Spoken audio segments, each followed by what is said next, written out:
ఆత్మీయ బంధుమిత్రులకు నమస్సుమాంజలులు. మనమందరం కలిసి శ్రీ శివానందలహరి గురించి తెలుసుకుంటున్నాం. ఈరోజు శ్రీ శివానందలహరిలో 72వ శ్లోకము.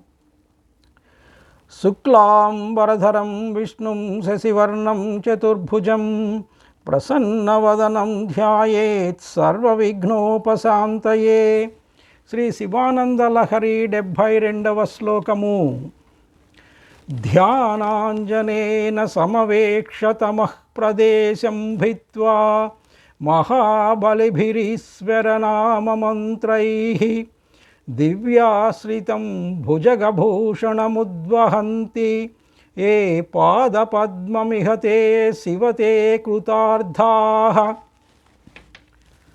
శ్లోకం మరొకసారి.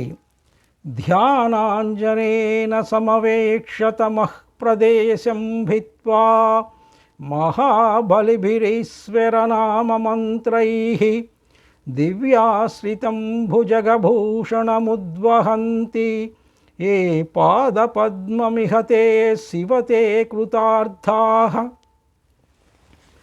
అనువాద పద్యము.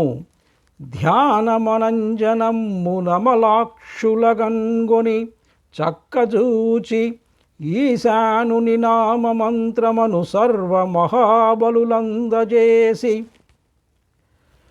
అజ్ఞాన నివాసమంత ఖననమ్మునరించి సురాశ్రయమ్ము సర్పాల్ నగలైన నీదు పదపద్మనిధిన్ గొనువారు ధన్యులౌ.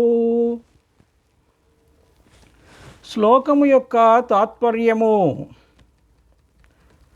శివ, నిధులు వెదుకువాడు కన్నులకు అంజనము పూసికొని కనిపెట్టి ఆనందించునట్లు భక్తుడు ధ్యానాంజనముతో మీ పాదపద్మనిధిని కనుగొని మీ నామమంత్రముతో మహాబలి ఒనర్చి ఆవరణమైన అజ్ఞానము తొలగించి మిమ్ము గొల్చి కృతార్థుడగును.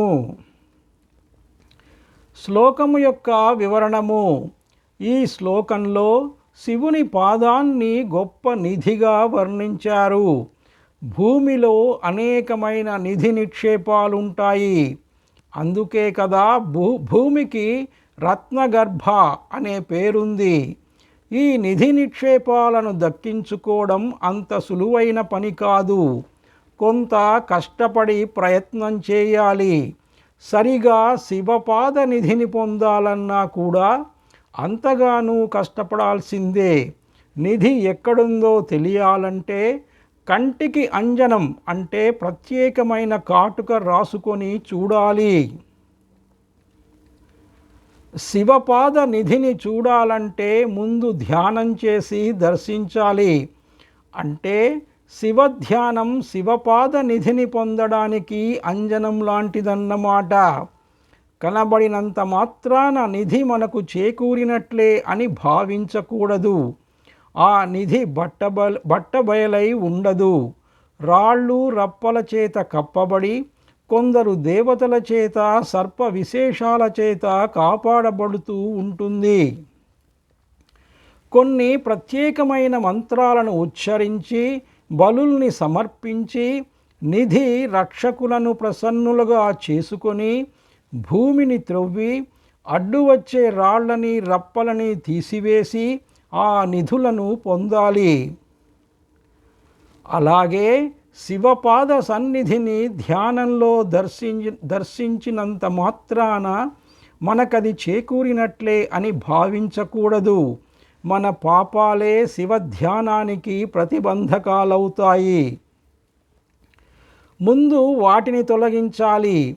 ఆ తరువాత మంత్రోచ్చారణ నామస్మరణలతో శివుని చుట్టూ కాపలా ఉండే ప్రమథ గణాధి దేవతాదులను ప్రసన్నులను చేసుకోవాలి.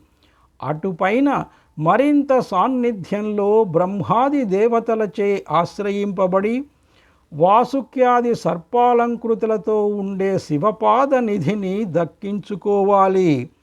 ఇవన్నీ చేయగలిగితే తప్పక శివపాద నిధిని పొంది ధన్యులవచ్చు అంటున్నారు ఆదిశంకరులు. ఇంతటితో శ్రీ శివానందలహరిలో 72వ శ్లోకం సమాప్తం. సర్వే జనా సుఖినో భవంతు. స్వస్తి. ఓం శ్రీ మాత్రే నమః.